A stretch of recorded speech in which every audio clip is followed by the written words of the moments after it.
Deepak Chopra, the New York-based physician and spiritual guru, needs no introduction.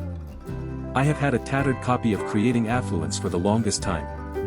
I have heard family members talk about it for years now, and know the gist of the book. But I had never actually picked it up and read it. The first question I had about the book was what the author meant by affluence.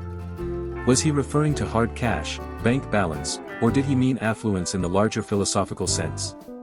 People who don't like to read will be happy to know that the book is pretty small, and can literally fit into the back pocket of your jeans. The author asks the reader to read through the book once rapidly, and then continue revisiting various sections throughout their lives. Wealth and success are sure to follow. Creating Affluence starts with a small story about a young man who asks a spiritual master for the secret to achieving wealth.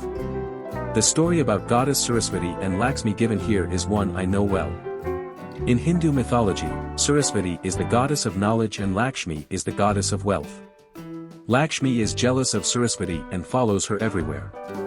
So the more a person seeks knowledge, the more wealth will follow. This is a tale that is perhaps repeated in many Indian households in different forms. I remember my grandma and my mom telling us this 100 times, especially when we wanted to ditch the homework to go out and play. Chapter 1, The Source of All Abundance, explains that every material thing is ultimately made up of energy. Even the thoughts that we articulate in a certain language are made up of impulses of energy and information. In the A to Z steps to creating affluence, the author lists the various energy states that will create wealth in life. By repeating these principles, one can spontaneously experience results, but over a period of time. In Chapter 3, The Magic of Attention, the author states that affluence means much more than material wealth. Affluence is a totally carefree existence. The author plunges into quantum theory to explain that a particle comes into being only when we try to look for it. The author stresses the importance of transcendental meditation and gives an actionable plan that can be followed every day. Power of knowledge, power of intention and power of self can come together and create a magical synergy in your life.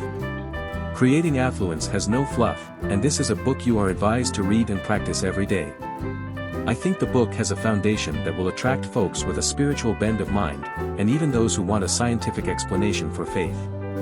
Out of all the self-help books I have recently reviewed, this one wins the prize for being most articulate and to the point.